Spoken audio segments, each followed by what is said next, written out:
नमस्कार, आप देख रहे देवभूमि समाचार। मैं आपके साथ प्रियंका मलिक हाजिर उत्तराखंड की तमाम छोटी बड़ी खबरें लेकर खबरों का रुख करेंगे, लेकिन सबसे पहले एक नजर हेडलाइंस पर। पौड़ी पहुंचे सीएम धामी ने किया सतपुली झील का शिलान्यास। कहा, युवाओं के लिए खुलेंगे रोजगार के द्वार। क्षेत्र को दी करोड़ों रुपए की विकास योजनाओं की सौगात। उत्तराखंड में नए साल पर यूसीसी लागू करने का ऐलान। कांग्रेस ने सीएम धामी के बयान पर कसा तंज। कहा, चुनाव आते ही बीजेपी को आती है यूनिफॉर्म सिविल कोड की याद। चर्चाओं में आया दिल्ली में बना उत्तराखंड निवास। जनता के पैसे से बने भवन में जनता की ही एंट्री को किया बैन। हंगामे के बाद सीएम धामी ने बदलवाया शासनादेश। और पहाड़ों पर गर्भवती महिलाओं को अस्पताल पहुंचाने की समस्या जल्द होगी दूर। स्वास्थ्य और आपदा प्रबंधन विभाग ने उठाया कदम। सुरक्षित स्थानों पर लाने की योजना पर होगा काम। हेडलाइंस के बाद बुलेटिन में खबरें विस्तार से। पौड़ी की सतपुली में अब झील का जल्द ही निर्माण होगा। सीएम पुष्कर सिंह धामी ने सतपुली झील का शिलान्यास किया। इस मौके पर मुख्यमंत्री पुष्कर सिंह धामी ने क्षेत्रवासियों को कई विकास की योजनाएं की सौगात भी दी है। इस मौके पर पर्यटन मंत्री और स्थानीय विधायक सतपाल महाराज मौके पर मौजूद रहे। सीएम धामी ने सतपुली वासियों को संबोधित करते हुए कहा कि ये झील विकास के क्षेत्र में मील का पत्थर साबित होगी और युवाओं के लिए रोजगार के द्वार खुलेंगे। आज प्रकृति की गोद में इस पौराणिक क्षेत्र में आप सबके बीच में आकर मुझे अत्यंत खुशी हो रही है। मैं देख रहा हूं कि पूरी सड़कों में जब आदरणीय महाराज जी और हम आ रहे थे तो मैं देख रहा था कि वास्तव में इस झील के बनने से, यहां की इन योजनाओं के पूरा होने पर निश्चित रूप से क्षेत्र बिल्कुल बदलने वाला है। और न्यार नदी जिसके बारे में भी महाराज जी बता रहे थे, जो किसी की यार नहीं, वो अब हम सबको जल भी देगी, जीवन भी देगी और इस क्षेत्र में समृद्धि लाने का काम भी करेगी। यूसीसी की चर्चा तो खूब हो रही है, लेकिन इसे लागू कब किया जाएगा, इसे लेकर संशय बरकरार है। हालांकि इस बीच उत्तराखंड के मुख्यमंत्री पुष्कर सिंह धामी ने यूनिफॉर्म सिविल कोड को लेकर एक बड़ा बयान दिया है। ये रिपोर्ट देखिए। 2022 विधानसभा चुनाव से ठीक पहले मुख्यमंत्री पुष्कर सिंह धामी ने जो वादा उत्तराखंड की जनता से किया था, उस वादे को पूरा अब उत्तराखंड सरकार करने जा रही है। मुख्यमंत्री पुष्कर सिंह धामी का कहना है कि नए साल के जनवरी महीने में उत्तराखंड में समान नागरिक संहिता यानी यूसीसी लागू हो जाएगा। मुख्यमंत्री पुष्कर सिंह धामी का ये बयान तब आया है जब संसद में गृह मंत्री अमित शाह ने पूरे देश को ये बताया कि उत्तराखंड देश का पहला राज्य बनने जा रहा है जहां समान नागरिक संहिता लागू होने वाला है।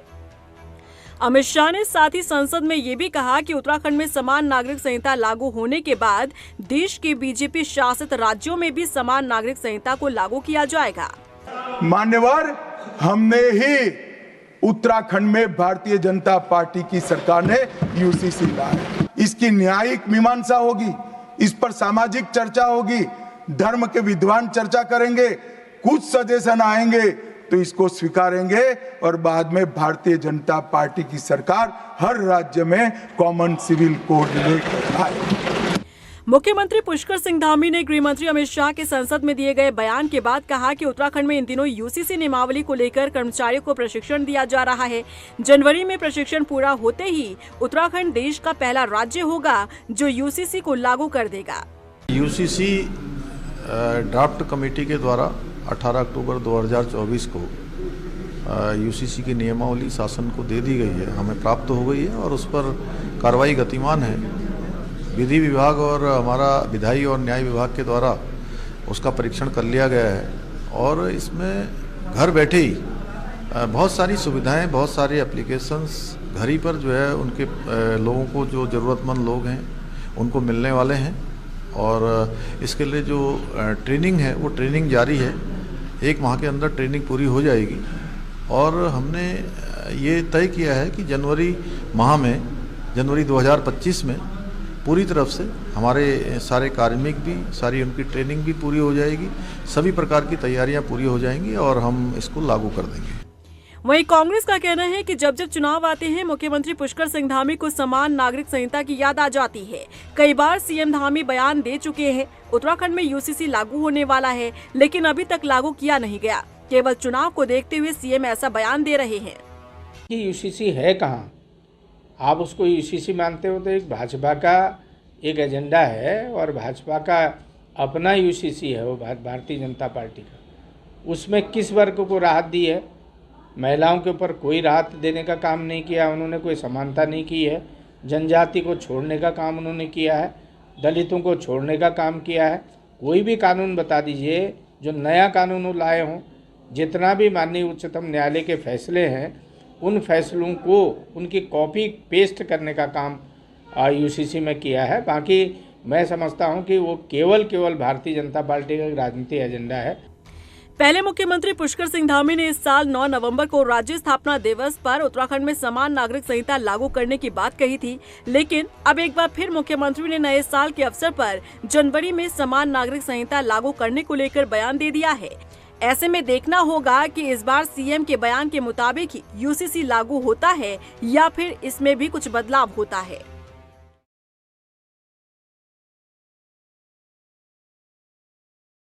दिल्ली में करोड़ों रुपए की लागत से बनाया गया उत्तराखंड निवास चर्चाओं में है। वजह है अधिकारियों की मनमानी। उत्तराखंड निवास को बनाने में जिस जनता की गाढ़ी कमाई लगाई गई उसकी ही एंट्री बैन कर दी गई। मामला गरमाया तो मुख्यमंत्री पुष्कर सिंह धामी ने संज्ञान लिया। आखिर क्या है पूरा मामला, आइए आपको इस रिपोर्ट में दिखाते हैं। दिल्ली में उत्तराखंड की जनता के पैसों से करोड़ों की लागत से उत्तराखंड निवास बनाया गया। उम्मीद थी कि राज्य की जनता दिल्ली में सस्ती दरों पर रहने की अच्छी व्यवस्था उठा पाएगी, लेकिन यहाँ पर भी अधिकारियों की मनमानी ही चली और इसमें एंट्री सिर्फ नेताओं और अधिकारियों को ही दी गई। यानी जनता के पैसों से बनाया गया भवन जनता के ही काम न आए, ऐसी व्यवस्था बना दी गई, मानो राज्य की आम जनता को दोयम दर्जे का समझ लिया गया हो। आपको पूरी कहानी बताएं इससे पहले आप उत्तराखंड राज्य संपत्ति विभाग की ओर से जारी इस शासनादेश को गौर से देखिए, जिसमें उत्तराखंड के आम नागरिक का जिक्र कहीं भी नजर नहीं आ रहा। बात की गई है तो सिर्फ नेताओं और अधिकारियों को मिलने वाली सुविधाओं की। अब जरा इस भवन में ठहरने के शुल्क पर भी नजर डालिएगा, जिसकी शुरुआत ही 1000 रुपए प्रतिदिन के हिसाब से हो रही है। और यही नहीं, ये जो स्क्रीन पर आप दरें देख रहे हैं ना, ये शुरुआत के 3 दिन के लिए ही मान्य होगी। 3 दिन के बाद 5 दिन के लिए दरें दोगुनी हो जाएगी और 5 दिन के बाद दरें 5 दोगुनी हो जाएगी। ये शासन के आदेश में साफ साफ लिखा गया है। दरअसल दिल्ली के चाणक्यपुरी में करीब 120 करोड़ रुपए की लागत से बना उत्तराखंड निवास, जिसके लोकार्पण पर सीएम धामी ने कहा था कि इस भवन के बनने से राष्ट्रीय राजधानी में आने वाले प्रदेशवासियों को ठहरने की उचित सुविधा मिलेगी और उन्हें घर जैसा अनुभव मिलेगा। लेकिन अधिकारियों की मनमानी के चलते इस भवन में आम आदमी का ठहरना तो दूर, एंट्री तक बैन कर दी गई। उत्तराखंड राज्य संपत्ति विभाग की ओर से जारी शासनादेश के अनुसार सचिव स्तर तक के अधिकारी ही दिल्ली के उत्तराखंड निवास में रुक सकेंगे। ऐसे में सवाल ये है कि क्या अधिकारियों ने उत्तराखंड सदन को अपनी ऐशगाह बनाने की तैयारी कर ली थी? क्या संपत्ति विभाग का जिम्मा देख रहे आईएएस विनोद सुमन की मनमानी ने राज्य सरकार की किरकिरी करा दी? मामला मीडिया में आया तो आखिरकार मुख्यमंत्री पुष्कर सिंह धामी को ही आगे आना पड़ा। सीएम धामी ने तत्काल शासनादेश में संशोधन करने के निर्देश दे दिए। अब सोचिए कि अगर सीएम धामी की नजर इस पर न पड़ती तो उत्तराखंड राज्य संपत्ति विभाग द्वारा जारी ये आदेश प्रदेश की जनता के साथ किसी धोखे से कम न होता, क्योंकि जनता के पैसों से ही जनता के लिए इस भवन को बनाया गया था, जिसके बनने के दौरान सीएम धामी ने भी जनता को कई ख्वाब दिखाए थे, लेकिन अधिकारियों की मनमानी ने सरकार की ही बदनामी करा दी। हालांकि अब इस आदेश पर मुख्यमंत्री पुष्कर सिंह धामी ने भी अपनी नाराजगी जताई है और इस आदेश को संशोधित करने के निर्देश दिए हैं।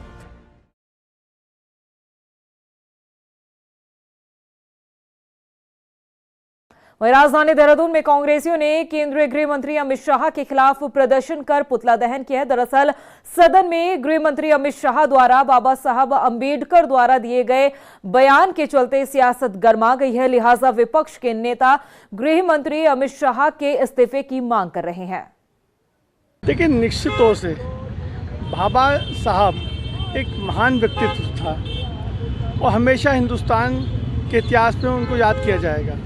लेकिन जिस हिसाब से पार्लियामेंट में अमित शाह ने आपत्तिजनक शब्दों का इस्तेमाल किया, और वो भी जब नरेंद्र मोदी जी वहाँ पे उपस्थित थे और चुप्पी साधे बैठे थे। हमारा विरोध है कि बाबा साहब जो इतना बड़ा व्यक्तित्व पूरे हिंदुस्तान में ना कभी ऐसा आया है ना कभी होगा, और जिस संविधान की हम लोग बात करते हैं वो संविधान बाबा साहब की देन है। इसलिए हमारा रोष है, पूरे देश में रोष है, और जो उन्होंने बोला है इसके लिए उनको नैतिकता के आधार पर उनका इस्तीफा लेना चाहिए।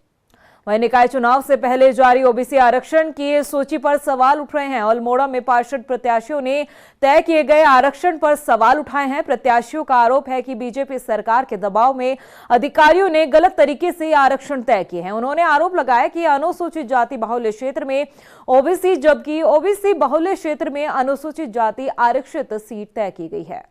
उधर सहायक नगर आयुक्त का यह भी कहना है कि आपत्ति के लिए फिलहाल समय दिया गया है। ये तो ओबीसी सबसे ज्यादा रामसला वार्ड में है सर। वहाँ कम से कम 556 ओबीसी हैं और टोटल जो वहाँ वोटर है वो 898 है। 239 सामान्य जाति का है और 100 या 103 वोट वहाँ हमारा एससी समुदाय का है, जिसमें इन्होंने कहा है जहाँ 50 से ज्यादा आरक्षण होगा तो वहाँ ओबीसी सीट करी जाएगी। तो मेरे वहाँ मान्यवर मैं कहना चाहता हूँ, तो मेरे वहाँ इन्होंने अनुसूचित जाति की सीट कर दी है, और जहाँ अनुसूचित जाति की सीट होनी चाहिए थी राजपुरा वार्ड, वहाँ 4 वार्ड बने हैं जिसमें 3 अनुसूचित जाति की सीट कर दी गई है। और एक तो बड़ी ताज्जुब की बात है, जहां तल्ला और खोला, जहां पे एक भी सामान्य जाति का आदमी नहीं है, वहां इन्होंने सामान्य सीट कर दी गई है। जिला कार्यालय से प्रस्तावित वार्ड आरक्षण के लिए अनंतिम अधिसूचना जारी कर दी गई है और सर्व सामान्य से या ऐसे ही व्यक्ति जिनको इससे प्रभाव पड़ता है उनसे आपत्ति और सुझाव भी आमंत्रित किए जा रहे हैं, जिसके लिए दिनांक 21 तारीख जो हमारी है इस माह की तिथि नियत है, और प्राप्त और आपत्ति और सुझाव है उसमें दिनांक 22 को जिलाधिकारी कार्यालय में गठित समिति के समक्ष आपत्ति और सुझावों की सुनवाई। वहीं हल्द्वानी में मेयर पद को लेकर भाजपा में घमासान देखने को मिल रहा है। दरअसल हल्द्वानी में मेयर सीट के ओबीसी हो जाने के बाद जहां व्यापारी नेता नवीन वर्मा ने हाल ही में बीजेपी का दामन थामा है, तो वहीं उन्हें मेयर सीट का दावेदार भी बताया जा रहा है। और इसके बाद अब बीजेपी नेता और मंडी परिषद के पूर्व अध्यक्ष गजराज बिष्ट ने भी मेयर पद के लिए दावेदारी पेश की है। हालांकि पार्टी में पर्यवेक्षक यहां उम्मीदवारों को लेकर मंथन कर रहे हैं। हल्द्वानी नगर निगम में अभी चुनाव होने जा रहे हैं, उसके लिए मैंने भी भारतीय जनता पार्टी के कार्यकर्ता होने के नाते आज केदार जोशी जो पूर्व पर्यवेक्षक हैं उनके समक्ष अपना आवेदन प्रस्तुत किया है, और मैंने उनसे निवेदन किया है कि मेरी इस प्रार्थना पर सार्थक आप मनन करें और मुझे भारतीय जनता पार्टी के नाते इस निगम में चुनाव लड़ने का मौका दें। तो ज्वाइनिंग तो कभी भी कोई भी कर सकता है। भारतीय जनता पार्टी के दरवाजे हमेशा हमारे शाह जी से लेके आज के अध्यक्ष सभी कहते रहते हैं दरवाजे हमारे खुले हैं, सबका स्वागत है। टिकट का तो कुछ कहा नहीं जा सकता, अभी तो रायशुमारी होगी परसों, उसके बाद किसके पक्ष में लोग कहेंगे, उसके बाद नेतृत्व क्या निर्णय लेगा, टिकट तो दूर की बात है। रुद्रपुर में महापौर की सीट सामान्य होने के बाद बीजेपी के दर्जन भर नेता दावेदारी पेश कर रहे हैं। खासतौर पर बंगाली समुदाय के कई बीजेपी नेताओं ने अपनी दावेदारी पेश की है। ऐसे में अब पार्टी के भीतर टिकट को लेकर मंथन जारी है। साथ ही उम्मीदवार जीत के साथ साथ विकास के वादे भी कर रहे हैं। हुआ और 3 हमारी विधानसभाएं हैं जहां पर बंगाली बहुल क्षेत्र है, हमें हमेशा विधानसभा की जो टिकटें हैं उसको हमें प्राप्त नहीं हो पाई। इस बार हम ये चाहते हैं कि जिला मुख्यालय में जो रुद्रपुर नगर निगम है, जो सामान्य सीट हुई है, हम चाहते हैं कि उसमें बंगाली समाज को एक बार नेतृत्व दिया जाए और उनको एक बार टिकट देकर मौका दिया जाए इस शहर की सेवा करने का।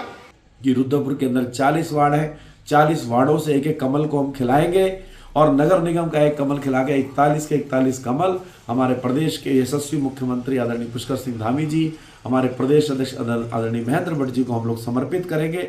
और हमारी जो भारतीय जनता पार्टी की नीतियां हैं, रीतियां हैं, इसको पूरे चुनाव में घर घर तक पहुंचाने का हम लोग काम करेंगे।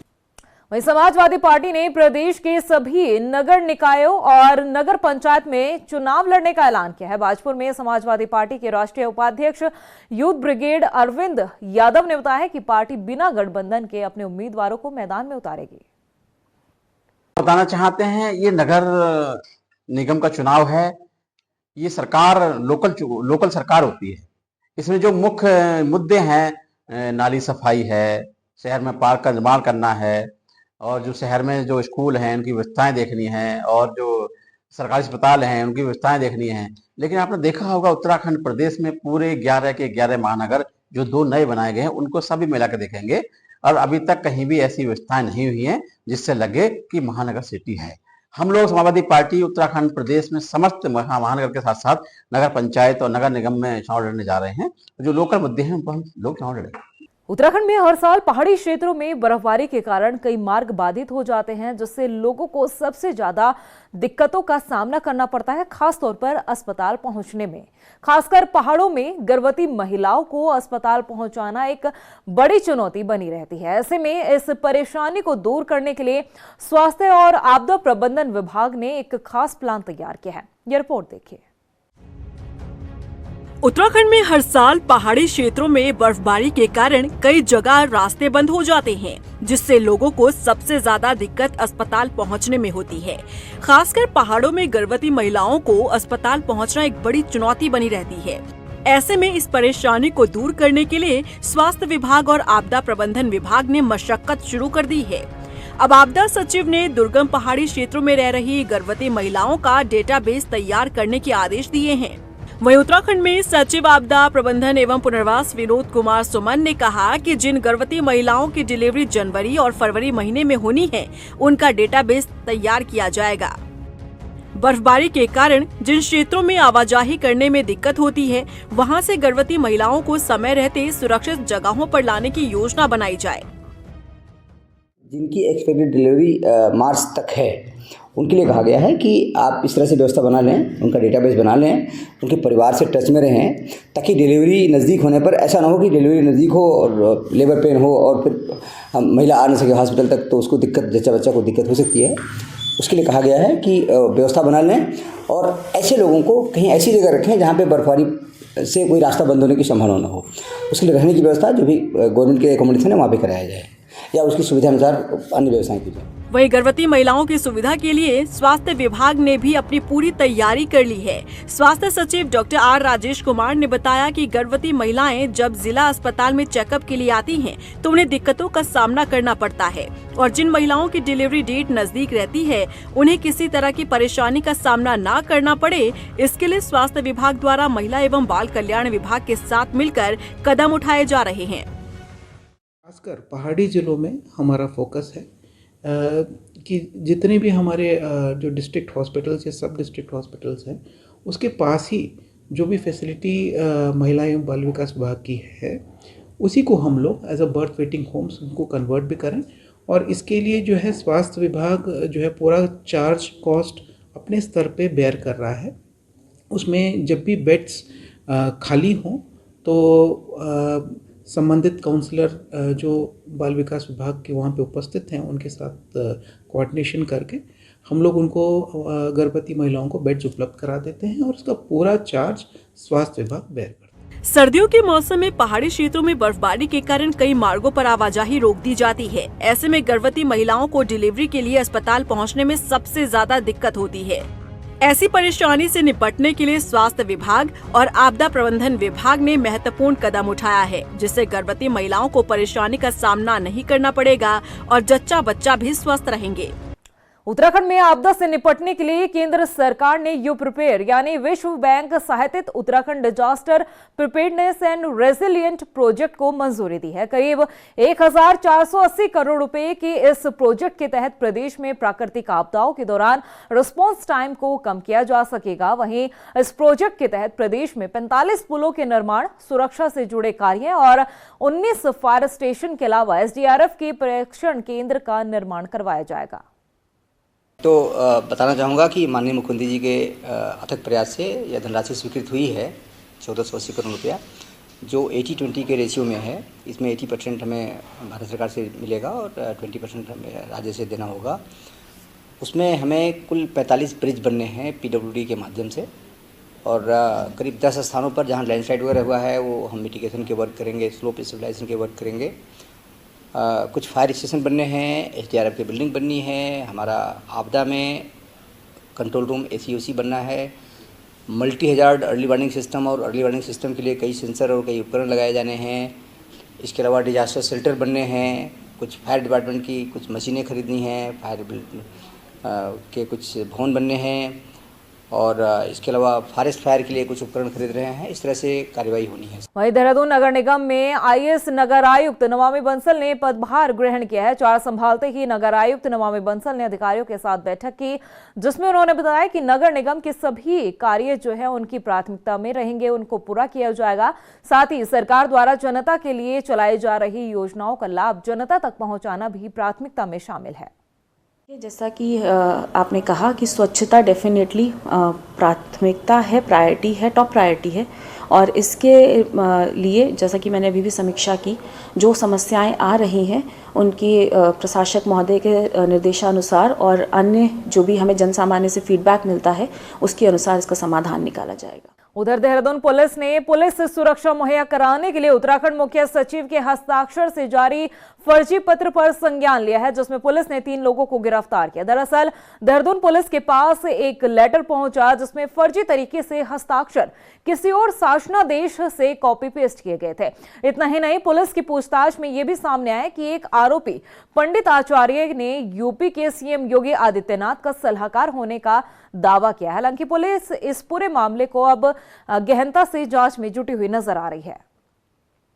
तो जांच में फाइंडिंग निकली कि इसमें नीरज कश्यप करके एक व्यक्ति है जिनके फेवर में गनर आवंटन के लिए एक पत्र प्राप्त हुआ था। चूँकि ये पत्र कूट रचना करके पूर्व का एक आदेश था, उसकी कूट रचना करके उसी को चेंज करके बनाया गया था और इस तरह का कोई भी आदेश मुख्य सचिव महोदय के कार्यालय से निर्गत नहीं हुआ था।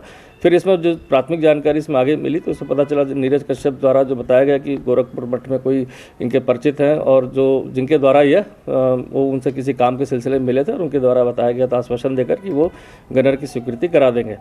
उनसे भी जानकारी की कि फ़ोन के माध्यम से उनके द्वारा ज़्यादा कोऑपरेट नहीं किया गया और फिर बताया गया कि कोई मिश्रा जी हैं जिनके माध्यम से उनकी बात हुई थी और ये लेटर उनके द्वारा आवंटन कराया गया था। चूँकि ये पूर्णतः रूप से फर्जी था, कहीं से कोई इसकी आधिकारिक पुष्टि नहीं थी, इसलिए इसमें जो जांच उपरांत सब इंस्पेक्टर साइबर सेल द्वारा इसमें मुकदमा दर्ज किया गया। अब बाकी इसमें टीम लगाई गई है कि क्यों इसको किस तरह से बनाया गया, उसका पीछे मंशा क्या थी। चूँकि जो उसमें बेनिफिशियरी है वो नीरज कश्यप है, अगर उनको कोई धोखा देकर बनाया गया है तो जिसके द्वारा बनाया गया कहीं ना कहीं उसके द्वारा कूट रचना की गई, तो समस्त चीज़ों के लिए इसमें मुकदमा दर्ज कर दिया गया, जिससे इन्वेस्टिगेशन में सभी साक्ष्यों को लेकर इसमें आगे की कार्रवाई की जा सके। देहरादून के कुछ इलाकों में अवैध तरीके से बांग्लादेशी और रोहिंग्या नागरिकों के रहने की सूचना पर 9 अलग अलग थाना क्षेत्रों में सत्यापन अभियान चलाया गया, जिसमें पश्चिम बंगाल के मुर्शिदाबाद, 24 परगना, जलपाईगुड़ी और आसाम के रहने वाले 75 संदिग्ध व्यक्तियों को पुलिस ने हिरासत में लेकर उनसे पूछताछ की। इसके साथ ही एसएसपी अजय सिंह ने सत्यापन अभियान को और सख्ती से चलाने के निर्देश दिए हैं।